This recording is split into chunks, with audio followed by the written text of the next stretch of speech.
same cell phone was here yesterday. What is cell phone? Hello. Hello. Boy, I can't see any. These lights are very bright. So anybody wants to ask a question, There's a mic on. stand up, raise a hand, wave the mic.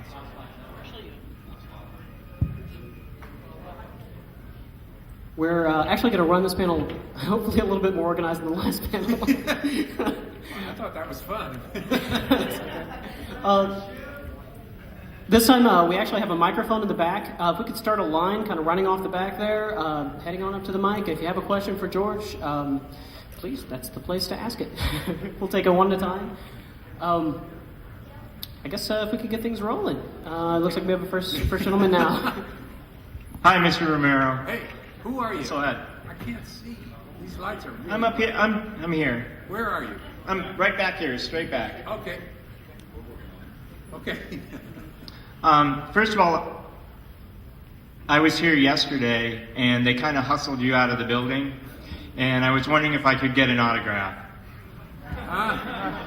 You have to ask the police. Well, they're the ones that kicked you out yesterday, the ballroom police.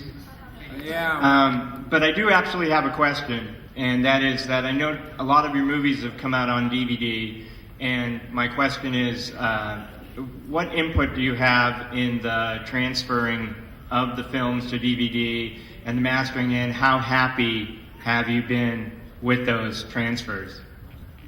First of all, it's basically zero input. I mean, when we did Land of the Dead, for example, I had the original editor of the theatrical version of the film did the DVD release, and I had something to say about what went in it. We basically made the decisions, but that was the first time that I was, allowed to actually do it. The rest of the time, man, like there's got to be 4,000 versions of Dawn of the Dead out there. And, I don't know what's in them. They keep saying new footage. I never shot any new footage, so sometimes it's just all hype and promotion. Okay. Can I get a signature on my DVD? Am I allowed, or is this going to start a stampede, or what? Here he is now. We would actually like to limit that at this point. He's available in the Walk of Fame room, but I guess this is okay for now. Don't make this a habit, folks. I can't. Phil, I don't have a Sharpie. Oh, it's not happening. Anybody have a Sharpie?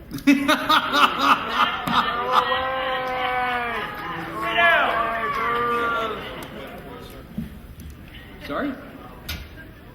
You got a Sharpie. Hey, bud. Phil.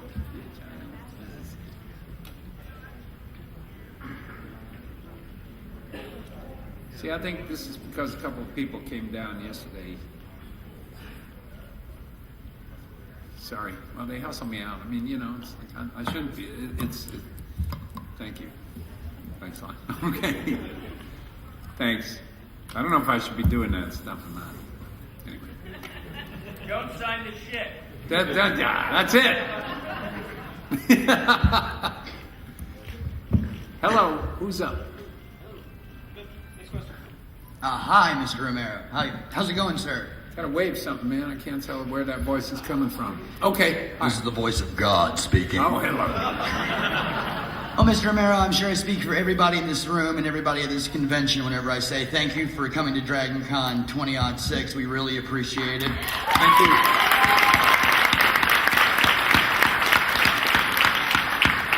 Thank you. Thanks for the invitation, and it's great being here. It's really been a nice show. Everybody's been terrific. It's great. Well, excellent. Well, hopefully we can see you back again in the future.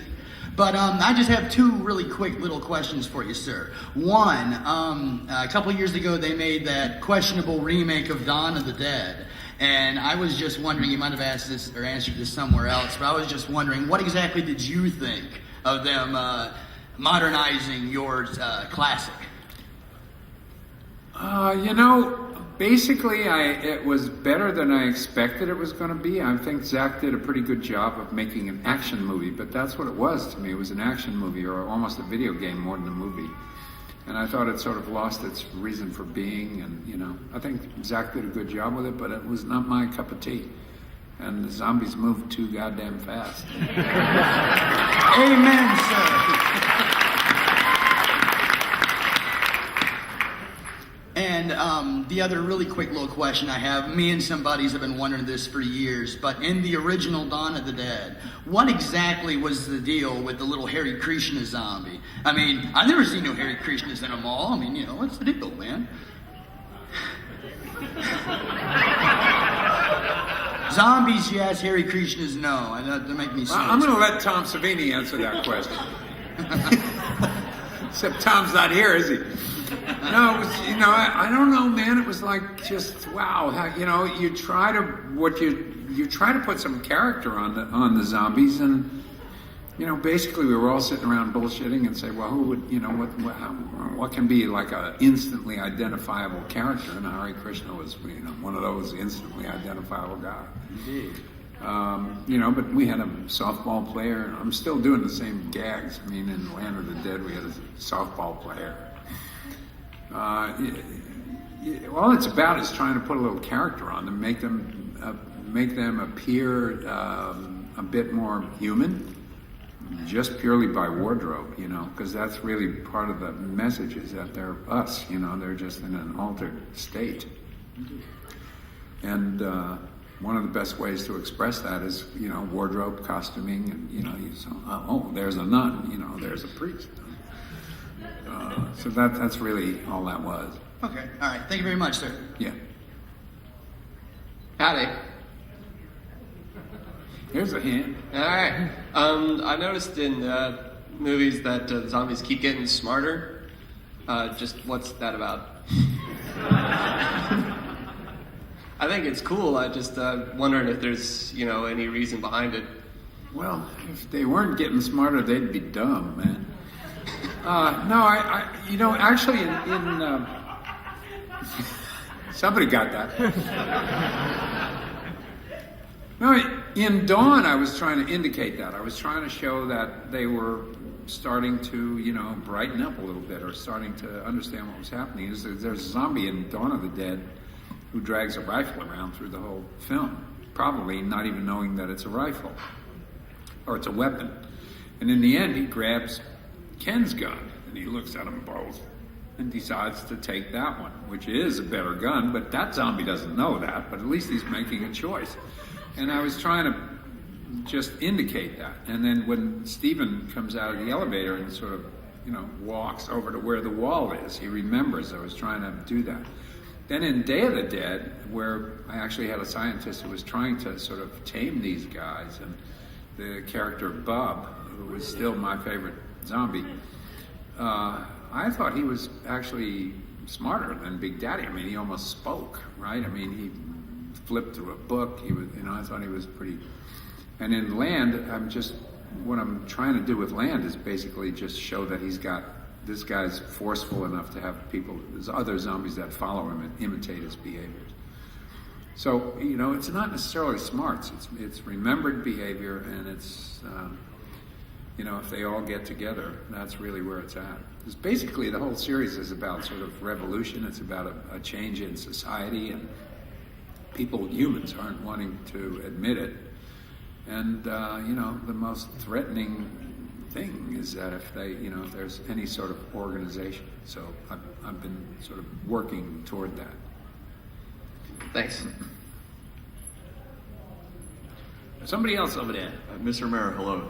It's an honor for me, but I was just wanting to get My your pleasure. opinion on the sort of new wave horror movies that have been inspired by Japanese horror movies, such as The Ring, The Grudge, and a couple other movies like that.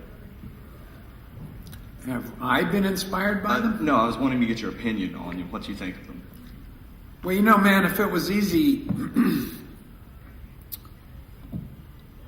honest opinion, I mean, it's pretty easy to say, watch this video, you might die. I mean, that's a pretty dumb rule, right? If that's all it takes, forget about it. It's like you want to be a little more complex with something. I mean, I don't get it. Frankly, I've never gotten horror films that are just, dream about this guy and you die. Or, here's a guy with a hatchet or a knife. And, it doesn't... It's not the way my mind runs, you know. And even though I thought the original Japanese version was creepy, the U.S. the remake was just sort of, you know, watch this video and you die. Don't just avoid the video, man. Thank you so much. Mr. Romero, it's an honor. I was just actually, I just wanted to say that Day of the Dead was actually one of my favorite movies, and I was just wondering what was one of your favorite movies that you've created? Of mine, one of my films, my favorite film that I made is Martin.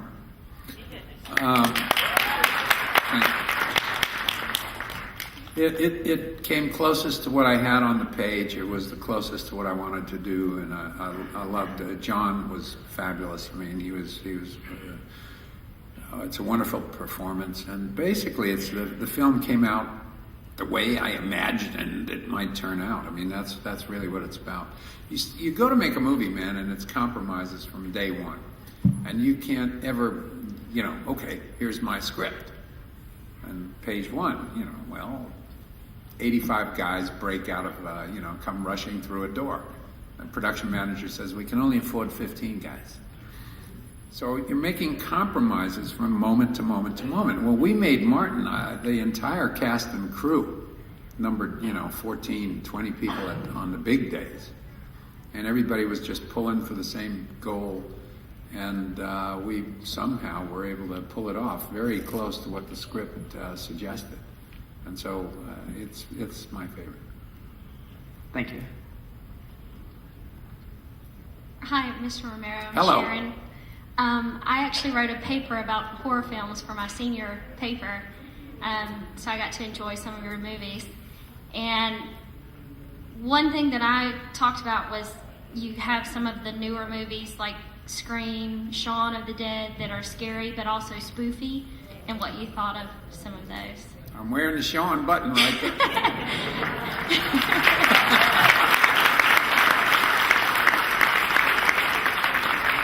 I love Shaun of the Dead, man. Scream, I don't know. Do you know the history of Scream?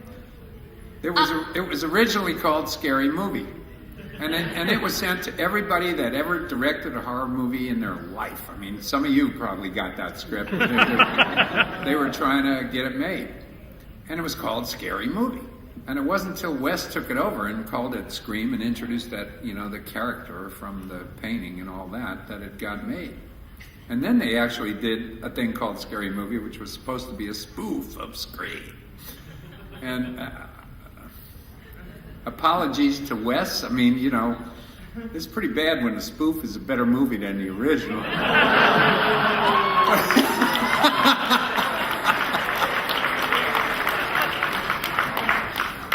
It's just the way I felt.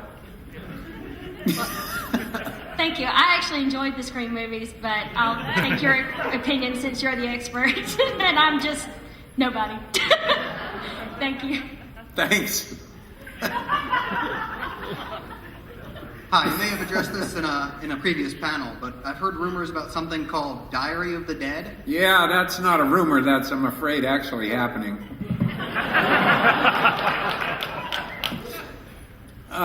I shouldn't put it in a negative context. A lot of reasons for wanting to do this. It's a script that I wrote before we did Land of the Dead because I was fed up once again with Hollywood and with trying to make deals happen and all that. And I came up with this idea about what if we also never had a copyright on the original. We lost our copyright on the original Night of the Living Dead, and I wanted to try to reestablish that. And I wanted to just sort of go back to the roots and, don't work with a lot of money, just work with, go in under the radar and try to do some little thing that recalls or reinvents or whatever the original night. So the script has been sitting around for a long time. And then after Land of the Dead, I just, I got sort of frustrated again with them boys in the Black Tower. And, so I said, well, let's go back and try to see if we can do that. So that's what it is. I mean, it's basically going back to the first night it's almost like Skip and Spectre books, you know, Book of the Dead. It's news stories about what happened on that first night or two. And it's subjective camera. Everybody's calling it Blair Witch, but it's, you know, I'm not trying to be Blair Witch, but the protagonists are college kids that are making their own movie on the night when the dead stop staying dead. And so they have a camera, and they, you know, there's a bunch of them that take off on the road. It's basically Route 66 meets The Walking Dead. Sorry, but I'm going back to the same well. Thank you very Starting much. over, man, trying to get a new copyright, new franchise. Thank you. Mr. Romero, I was wondering, I'm in high school, and me and my friend, we take a lot of, video classes, and I was just saying, I was going to say, it takes a lot of shit. I was just wondering, where do you get your inspiration for making, a lot of your movies and ideas? I don't know, man. Where do you get yours? You get them from wherever they come from, you know? I mean, the movie that made me want to make movies wasn't a horror movie. I'm old enough that I saw Frankenstein and Dracula and the old, Wolfman and all them boys in re-release on a big screen. I mean, I every time I ask, how many people have seen Dracula on a big screen? That's pretty many. But, so obviously that was an inspiration. Orson Welles' Shakespeare, Othello and Macbeth, those inspired me in this. And oddly, this Michael Powell and Pressburger, The Archers, is a movie called Tales of Hoffmann, which is basically, it's an opera, but it's a fantasy. And that's the movie that made me sort of want to make movies. And, it's weird. I don't know, has anybody here seen Tales of Hoffmann? Fewer than Dracula, there's a board. It's just this beautiful film, and I keep trying to turn people onto it. But back in the day, the only way to have a movie in your home, there was no such thing as video. So you had to actually go downtown somewhere, rent a projector, and rent a print of a movie. Then you could have it for the weekend and show it on your wall. And I used to go down there and rent Tales of Hoffmann. And the guy at Janus Films would say, you're the only guy that ever takes this out. One day I walked in and it was out. Somebody had taken it out. And he said, yeah, it's this other kid. He lives in Brooklyn. I lived in the Bronx. And he says, the name is Scorsese. And I'm telling you that it was Martin and me were the only cats that ever rented that movie out. And, so what inspires you? I don't know. He and I mean, he went and did Meat Streets. I did, Night of the Living Dead. It has nothing to do with opera, neither one of them movies, but except as Italians, they like to sing. Also, so sir, inspiration doesn't necessarily come directly. It can bounce around like a pinball, man. It comes from wherever it comes from. Right. Also, for speaking of Night of the Living Dead, my friend, he wasn't able to make it today. And I told him I'd bring him something back from Dragoncon. You think you could sign this Night of the Living Dead for him?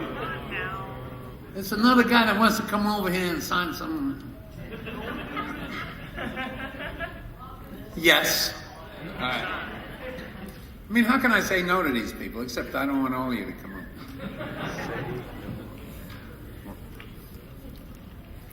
I don't have pens. Here's the problem.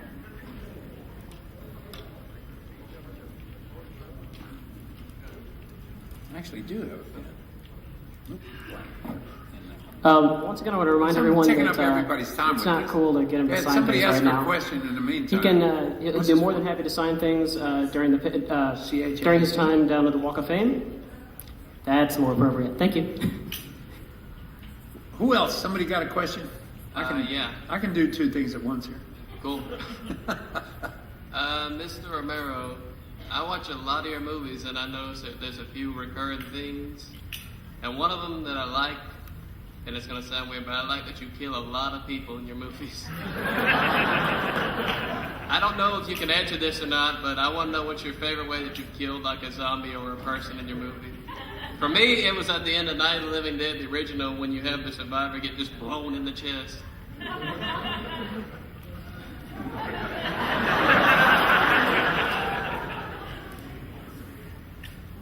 You like the Ramones? Yes! I don't know what to say, man. First of all, I didn't completely hear everything in that question, but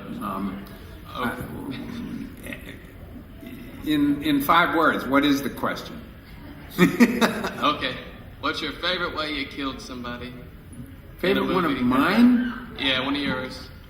Favorite one of mine is still Day of the Dead. And I can't tell you why, you know? Is that what you were asking? I was actually asking what's your favorite way you killed somebody in a movie? What's my favorite zombie movie that I made? You've killed a lot of people in your movies. You know, the louder you speak, I can't. You gotta understand, up here it bounces all over the place. So step a little further back from the mic and speak a little He's softer. telling me to step up closer, and I'm. Yeah, you see, the sound man he's not doing a good job. Is this good? Is this cool? Can you hear me now? Come here. Okay.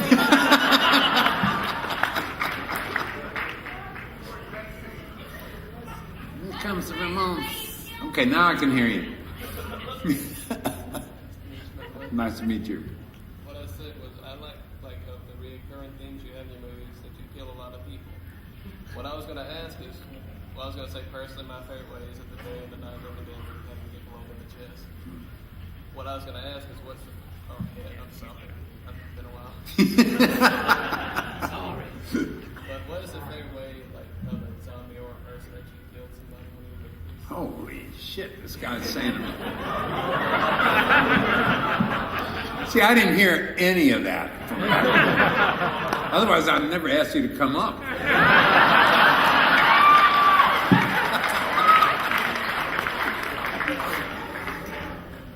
Guy says, what's my favorite way of killing a zombie? That's basically what the question is. What's my favorite way of killing a zombie? You know, I can be partly serious here and say that really some of the funnest, if you want to call it that, ways were invented on the spot by either Savini or Nicotero or, you know. Once we had a problem in Dawn of the Dead. It was purely a continuity problem where Scotty had a jacket, and then we shot a scene and we messed up on the continuity. Didn't have the jacket, so we needed a scene where he would lose the jacket, so it didn't look like a fuck up. So we said, okay, one of the mannequins is a zombie, and Scotty's running by and grabs him. We shot that scene. Zombie grabs him. Scotty unties the jacket, and Tom said on the spur of the moment, he said, here's the thing, I can do this thing. I got a screwdriver. How about the guy's a handyman or something? He's got a screwdriver in his tool belt. And he said, I can take his screwdriver, chop it off, put a soda straw on there, spray it silver, looks like the screwdriver. But when you push it in, it looks like it's being pushed in. And he said, push it into the guy's ear. That was completely Tom's idea. And he had a little squirter there too, so that it wouldn't. And it's one of the moments that everybody remembers, you know, Scotty going into this guy's ear with this soda straw that Tom invented on the spur of the moment.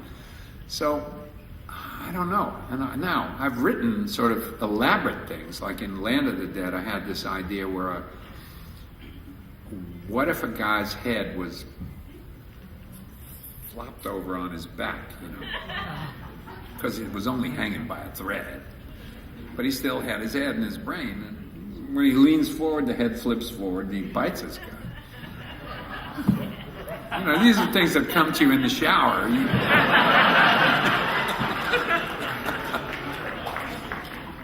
And we couldn't do it. We could not do it practically. Nicotero struggled with that thing for like weeks and weeks, and we'd never do it practically, so we had to do it CG. I left it in because I thought it was a cool enough idea to leave in. But it's CG, you know, the guy when the head flips forward, he looks like, you know, the Joker in a bad old Batman thing. But, I don't know, man. What's the favorite way to kill a zombie? I don't know. It's just, if I was the boy running away, I'd just shoot the bastard.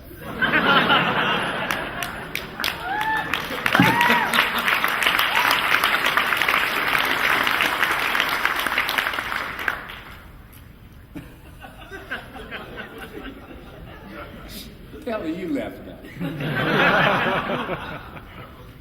Who's up? Hi. First of all, I want to say that Land of the Dead was incredible. I think it's probably one of the most inventive zombie movies I've ever seen. My question is, what was your reaction to the movie 28 Days Later? You know that I've never seen that movie. Honestly, I have never seen it. Huh? Yeah, you're really not. Did I miss a bunch or not much? It's basically a ripoff of your movies. A very sad ripoff. You know, I never saw it. I heard that they're not really dead, right? It's some virus or something. Yeah. I never saw it, man. I don't rush out to see these things. I mean, I don't rush out to see the next horror film that shows up because I've been disappointed a lot. I was doing this thing with Tony the other day, and I said the last interesting one that I ever saw was Candyman.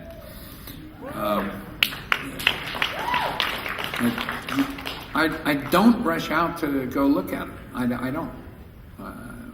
It's like, I don't know, something else. People always, I don't know, everybody's always saying, you know, how do you feel about people imitating and all that? And, you know, Stephen King gets asked the question all the time, how do you feel about Hollywood messing up your books? And Steve says, my books ain't messed up. They're right there on the shelf behind me. And so, Thank you very much, sir. It's an honor. It's good to meet you, Mr. Romero. It's a definite honor.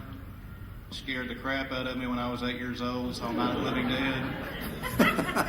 Kept asking my dad why they wouldn't shoot for the head. I got two small questions. First one is, what is your opinion of the remake of Night of the Living Dead Tom Savini was involved with, where he swapped the roles, where the woman ended up being the survivor? What was your impression of that? excuse me. I alluded to the fact that what happened we lost the copyright on Night of the Living Dead. And so for all those years, the 10 people, the Image 10, the original group, were trying to recreate some sort of, or, you know, reestablish a copyright. And that's why they did the colorized version, which I didn't agree with. It's a little ridiculous, sort of, you know, it's one thing when you see a guy walking across the cemetery, it might be a regular guy, but when he's green, he's not a regular guy. So and then we tried a couple of things to reestablish it, and then we said, well, how about a remake? And Tom, I had done a TV series called Tales from the Dark Side with my ex-partner, Richard. And thank you. And Tom did a couple of those, and I thought Tom was really, you know, ready to, you know, get in and do a feature, and I wanted him to do it, and you know, so I agreed to do it. I rewrote the script, sort of apologized to women because in the original, you know, Barbara's always falling down, her heel is breaking off, and she's doing all the old Perils of Pauline shit that women used to do in horror movies, you know, falling down, breaking up. So it was partly an apology for that, and basically it was just a remake. It was a remake mostly to reestablish a copyright. I think it's a better film than it gets credit for. I think Tom did a really good job on it.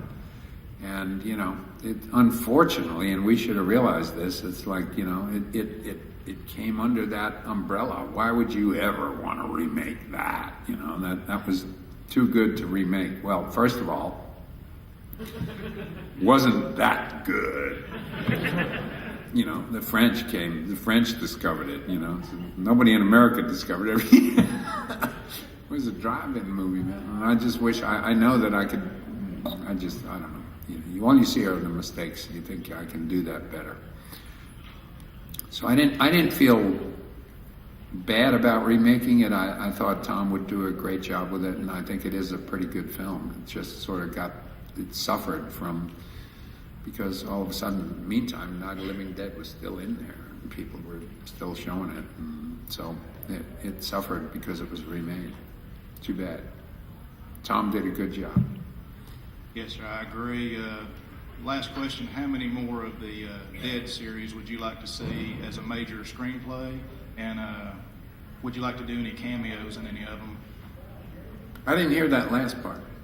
If you make any more of the screenplays for theater release, would you like to do any cameos in them? Oh, cameos? No, man, no. I don't want. I might flip my scarf through the in front of the lens or something. No, I don't want to. I don't want to. I used to have this conceit, and I wanted to show up in the movies, and then I started not liking the way I looked. No, and I don't know. We're not. This next thing that we're doing is not really a continuation. It's literally going back way to the front, and we're hoping to reestablish a new thing with it. I never know. It may not work. May not work. You guys will tell me if you like it or not. Thank you, sir. Thank you. Hello, I just wanted to say Dawn of the Dead is one of my favorite movies. And do you think they'll be making another Dead movie? Well, as I said, we're shooting this thing. It's not a continuation. It's really going back right to the very first night when the dead start coming back to life. And we're sort of taking a different approach with it. But yes, it will have zombies and blood and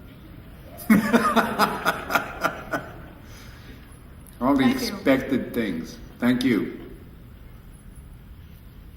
Hi. Hi, I'm the midget. Do you think with zombies it's more of remembered memory, or can they actually learn? In your opinion, can they actually learn as they go along, or is it just all stored memory?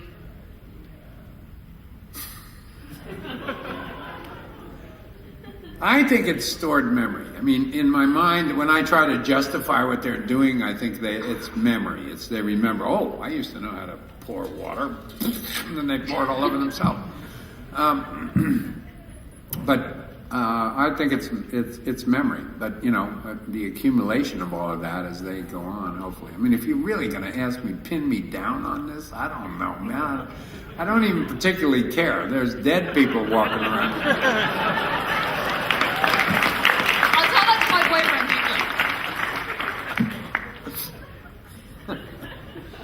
Hi, Mr. Romero. In my opinion, one of your most underrated and best films has always been Night Riders. And Thank I was you. wondering if you could talk a little 9 bit. people saw it. I was wondering if you could talk a little bit about working with Brother Blue in that film. I got the opportunity to hear him at a storytelling festival, and I loved him as the Merlin character. Well, you know what I want to do? One of my passions in life is to try to get somebody to finance a little documentary about Brother Blue. This guy is a street entertainer in Boston. His wife is a Harvard professor. He consults at Harvard. But you see this guy, if anybody has seen Night Riders, I mean, he comes by, he's got bongo drums, butterflies on his hands, he's going to eat. I mean, he's just this, and you would never realize that this guy really has something educational, something to impart to the world. And what he's done, he's dedicated himself basically to going on the street, and he's taken every one of Shakespeare's plays, and he has them in his head, and he tells them jive, he tells them,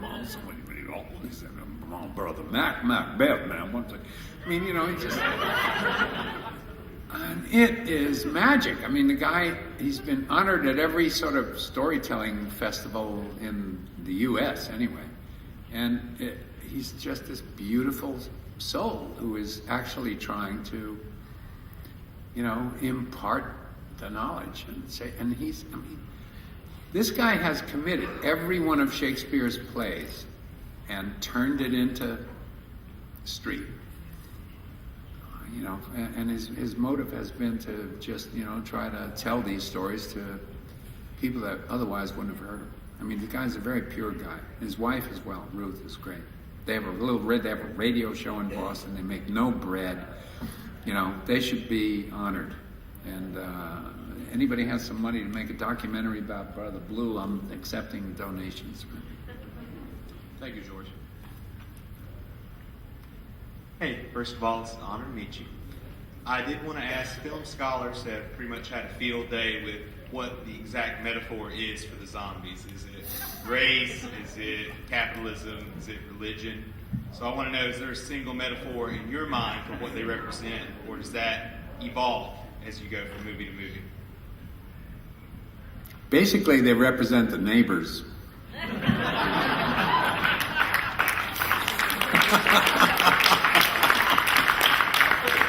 And who wants to hang out with them? No, you know, in my mind, it's about revolution. I ripped off the original idea. There was a Richard Matheson wrote a novel called I Am Legend.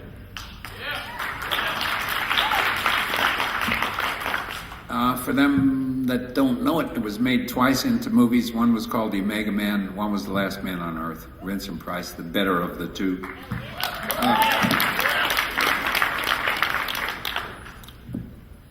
But I read this novel and I said, this is completely about revolution. I mean, even the title represents that, right? I am legend. Now all of a sudden there's one guy left. He's the legend. Everybody in the world has turned into vampires. The revolution has succeeded, and there's one guy left. And now human is legend, you know? And I said, this is about revolution, man. I mean, instantly I said, this is about revolution. It's about, you know, something, a real sea change happening on the planet. But I said, boy, I say, here's what Richard did wrong. He started it with everybody already a vampire, and there's only one guy left. And I said, it'd be more interesting to start it on the opening night, you know, when it first starts. And that's what I tried to do. And I couldn't use vampires because he did, so I used flesh eaters. I didn't call them zombies in the first movie. I didn't think of them as zombies in the first movie. I was just basically trying to emulate what Richard did and do it in, you know, start it on the first night. I've since spoken to him about this and apologized, and he said, it's all right, you didn't make it. If you made a lot of money, I'd sue you, but...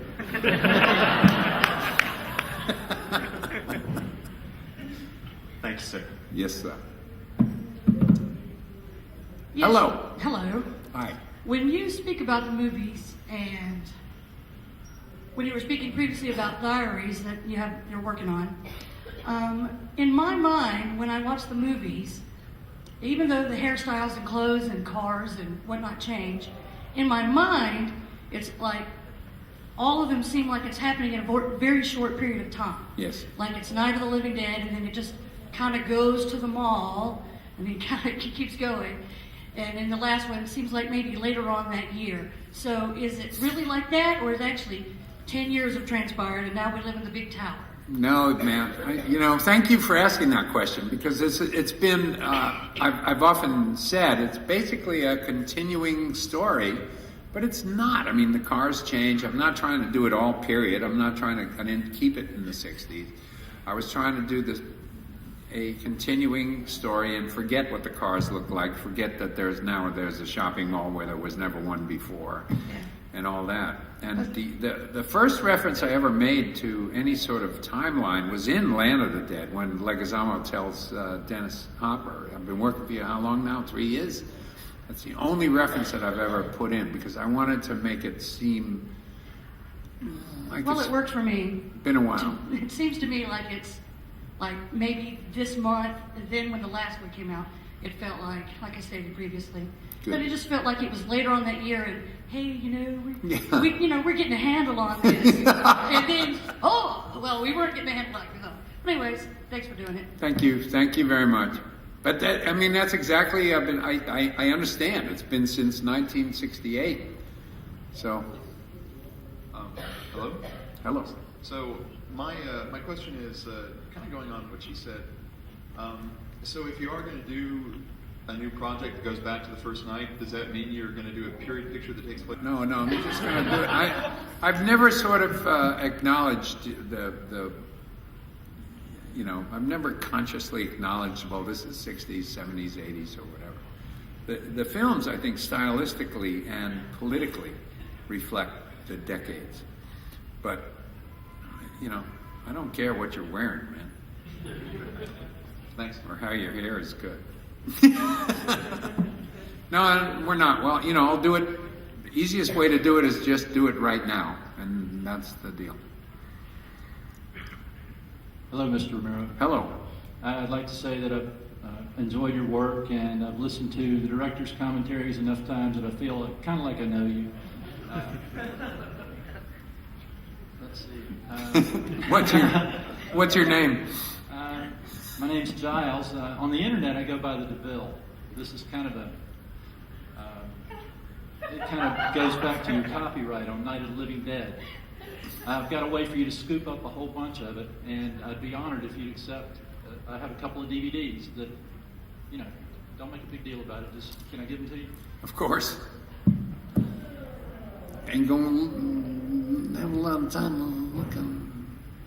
It's great. I know all these guys. All you guys, man. I keep trying to look at your badge to find out your name. I'm expecting John, Bill, Jane, Jean. And I get death and destruction. No, my pleasure. Code Adam. See, he's Code Adam. He's not. I'm a band dad. This is my son's band.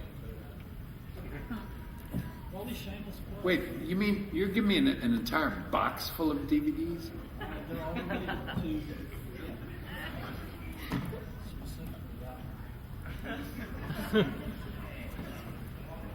Ask the people if they've ever heard of this, and tell them that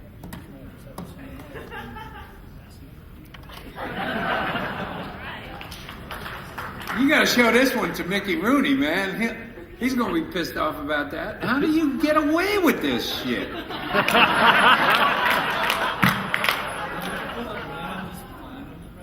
see, here I am, so I must not be too sneaky.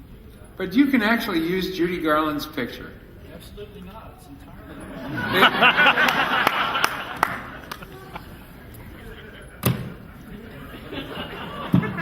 I appreciate your entrepreneurialism. I advise you to be less, try to legal it up or something.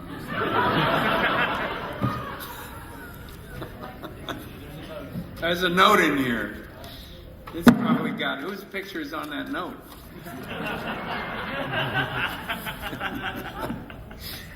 I promise I'll look at it and I'll scold you again when I write back to you. Oh, shit.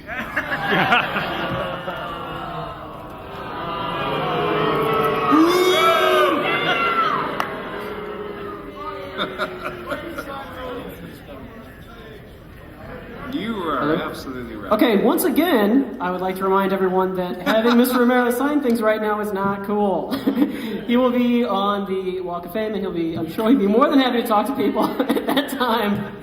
Thank you. Is that it? Wait, did you just say thank you and good night? Or No, there was a thank we're you still for going. not plugging it. Judy Garland, this cat has Judy Garland on his feet. Welcome to Dragoncon 2006, Mr. Romero. I was wondering, what made you decide to appear as a Catholic priest in Martin, and how does it relate to your views on God and spirituality?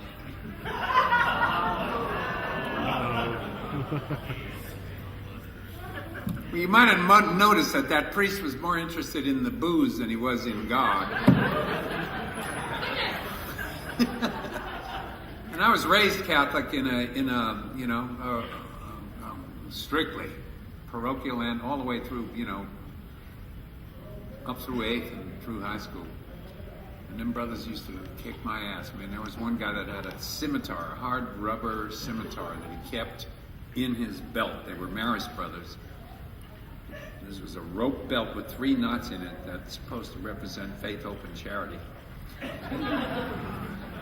And he kept this hard rubber scimitar tucked into that belt. And he would just whack the shit out of us.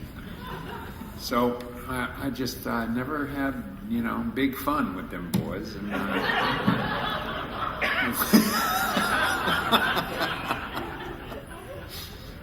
so I was just, taking a little whack at it. Sorry? Yeah, trying to hit back a little bit. Hey, Mr. Romero. Yeah.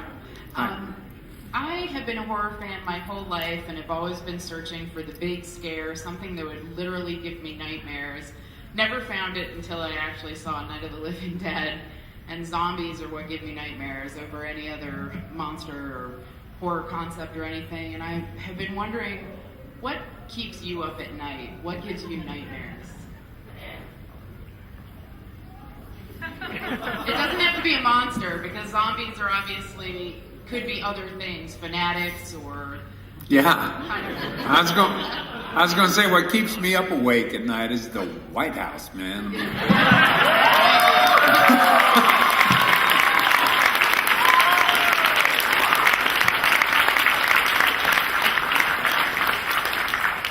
Truly the way I feel. Living in Canada these days, by the way. Yes. Yo! Hello, Mr. Romero. Yeah. Had one question. In Land of the Dead, whose idea was it to have Dennis Hopper pick his nose as he's delivering his line? It's one of the most disturbing things I've seen in your movies. Curious. Well, aside from the fact that it is very disturbing to see Dennis, because you wonder what he's going to pull out of there. No, it was completely his idea. It was completely his idea. The whole thing, the line was his idea. It's not in the script. He said, George, how about if I say, zombies, man, they creep me out. I said, cool. He said, how about if I pick my nose while I said, if you want to be seen that way.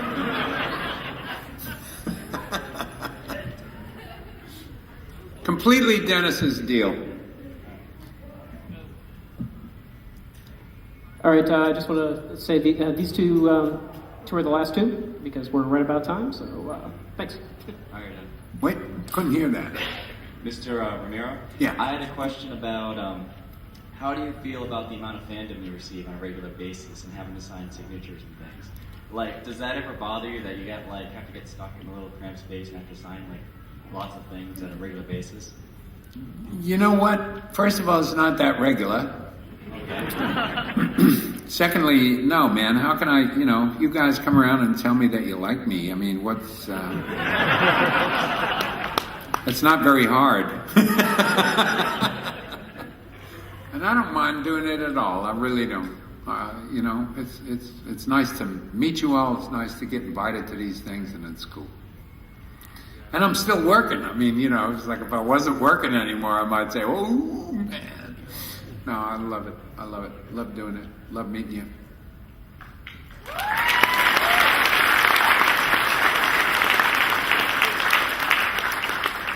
Hi there, Mr. Romero. How you doing? Hello.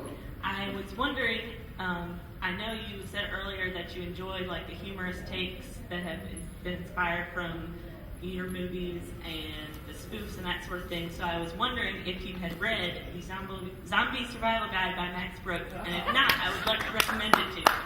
I read it, and it's terrific, and it's completely not funny. I mean, it's as if it was. Yeah, no, I mean, it's really a survival guide. Yeah, it's as if it was really happening. We're preparing as we speak. And I just hope it ain't really happening. Worried me a little, I said, this boy believes that this is happening. But actually, there's a novel coming out called World War Z. Oh, yeah. Which I think, I heard Brad Pitt's company bought that novel. So all of a sudden there's going to be some multi-million-dollar zombie movie, and I'm pissed off about that. Well, all right. Well, thank you very much. Okay.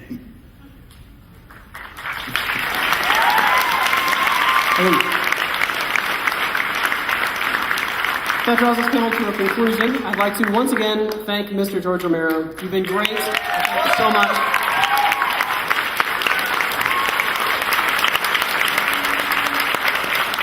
Again, he'll be able to sign things at the Walk of Fame. This guy doing it. He get away with it. I can't get away with it.